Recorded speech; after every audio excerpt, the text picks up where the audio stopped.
Hi friends, welcome to Kavija. இன்றைக்கி நம்ம பார்க்க போகிறோம் சூப்பரான ஹெல்த்தியான கேரட் வித் சம்பா கோதுமை ரவை வச்சு ஒரு கீர் தான் பண்ண போகிறோம். இது பாயசம்னு கூட சொல்லலாம். டேஸ்ட் ரொம்ப நல்லாயிருக்கும். இது சுட சுடவும் சாப்பிட்லாம். இதை ஆற வச்சு ஃப்ரிட்ஜில் வச்சுருந்தா கூட சாப்பிட்லாம். இந்த வீடியோ உங்களுக்கு பிடிச்சிருந்தா எனக்கு ஒரு லைக் கொடுங்க, ஷேர் பண்ணுங்கள், கமெண்ட் பண்ணுங்கள், சப்ஸ்கிரைப் பண்ணுங்கள், பெல் பட்டனையும் கிளிக் பண்ணுங்கள். நல்லா ரசித்து சமைச்சு நல்லா ருசிச்சு சாப்பிடுங்க. நன்றி. ஒரு பெரிய கேரட் எடுத்துகிட்டு தோல் சீவிட்டு நல்லா பாதி கேரட்டை நல்லா இப்படி பொடி பொடியாக கட் பண்ணி இந்த மாதிரி எடுத்து வச்சுக்கலாம். மீதி கேரட்டை நல்ல பொடியாக கட் பண்ணி மிக்சரில் சேர்த்து நீங்கள் குறகுறப்பாக வேணாலும் அரைச்சி எடுத்துக்கலாம், இல்லை நைஸாக வேணாலும் அடித்து எடுத்துக்கலாம். இப்போ நல்லா ஒரு கெட்டியான ஒரு பாத்திரத்தில் நெய் ஒரு 5 டீஸ்பூன் சேர்த்துட்டு அதில் விருப்பப்பட்ட அளவுக்கு முந்திரி திராட்சை சேர்த்து நல்லா பொன்வரலாக வறுத்து எடுத்துக்கலாம். இந்த திராட்சையில் நல்லா உப்பி பலூன் மாதிரி வரணும், அது வரைக்கும் கிண்டி கொடுத்துட்டே இருக்கலாம். அடுப்பை ஹை ஃப்ளேமில் வச்சா சீக்கிரமாக கருகி போயிடும். அதனால் லோ ஃப்ளேமில் வச்சு வறுத்து எடுத்துக்கலாம். இப்போ பாருங்கள், திராட்சையில் நல்லா பலூன் மாதிரி உப்பி வந்துருச்சு. வேற ஒரு பாத்திரத்தில் மாற்றிடலாம். இப்போ அதே கடாயில் 1 கப்பு சம்பா கோதுமை ரவை எடுத்துகிட்டு நல்லா கிண்டி கொடுத்துக்கலாம். நல்லா செவக்க நல்லா வறுத்துக்கலாம். அப்போ தான் கீர் சாப்பிடும் போது நல்லா வாசனையாகவும் டேஸ்ட்டும் நல்லாயிருக்கும். பாருங்கள், நல்லா வறுபட்டு வந்துருச்சு. இப்போ நம்ம பொடி பொடியாக கட் பண்ணி வச்சுருந்த கேரட்டையும் சேர்த்துடலாம். இது ஒரு 2 நிமிஷம் நல்லா அப்படியே இந்த நெய்யிலே கிண்டி கொடுத்துக்கலாம். இது 2 நிமிஷம் நல்லா அப்படியே கிண்டி கொடுத்தாச்சுங்க. இப்போ நம்ம கேரட்டை அரைச்சி வச்சுருந்தோம்னா அந்த தண்ணி 1 கப்பு சேர்த்துடலாம். சேர்த்துட்டு நல்லா திரும்ப கிண்டி கொடுத்துக்கலாம். இன்னொரு கப்பு தண்ணி சேர்த்துடலாம். 1 கப்பு ரவைக்கு 2 கப்பு தண்ணி சேர்த்துருக்கோம்.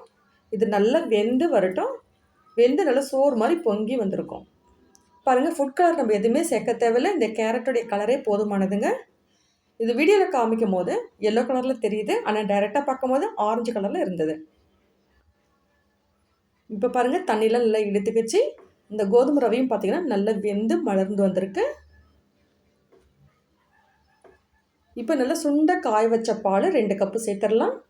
எந்த கப்பில் நம்ம ரவை அளந்தோமோ அதே கப்பில் தான் எல்லா அளவும் அளந்து எடுத்துக்கலாம். இப்போ 2 கப்பு பால் சுண்ட காய வச்ச பால் சேர்த்தாச்சு. நல்லா கிண்டி கொடுத்துக்கலாம். இப்போ 1 கைப்பிடி அளவு வறுத்த சேமியா 1 கைப்பிடி அளவு சேர்த்துடலாம். இதை சேர்த்து சாப்பிடும் போது டேஸ்ட்டும் நல்லாயிருக்கும். அதுக்காக தான். விருப்பம் இருந்தால் சேர்த்துக்கலாம், இல்லாட்டி விட்டுடலாம். ஆனால் சேர்த்தா ரொம்ப நல்லாயிருக்கும். நல்லா கிண்டி கொடுத்துக்கலாங்க. சேமியா சேர்த்தாட்டி இல்லாட்டி கட்டி கட்டியாக விழுந்துடும். இது நல்லா கொதிக்க ஆரம்பிச்சிருச்சு. அப்போதைக்கு நம்ம கரண்டி வச்சு இந்த மாதிரி கிண்டி கொடுத்துட்டே இருக்கணுங்க, இல்லாட்டி அடியில் போய் தங்கிட்டு கருக ஆரம்பிச்சிடும்.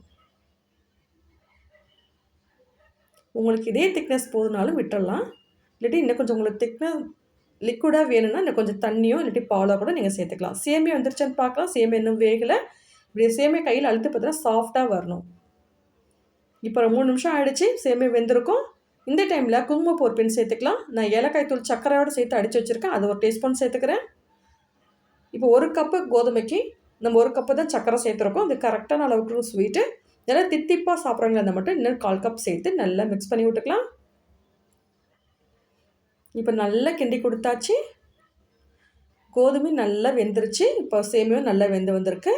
இந்த டைமில் தேங்காய் பால் ஒரு 1/2 கப்பு திக்கான தேங்காய் பால் 1 டீஸ்பூன் அரிசி மாவு மிக்ஸ் பண்ணி கலந்து ஊற்றிருக்கேன். ஏன்னா அந்த கோதுமை ரவை வந்து பார்த்திங்கன்னா தனித்தனியாக இருக்கிற மாதிரி இருக்கும், ஒன்றோட ஒன்று ஒட்டாமல் இருக்கும்.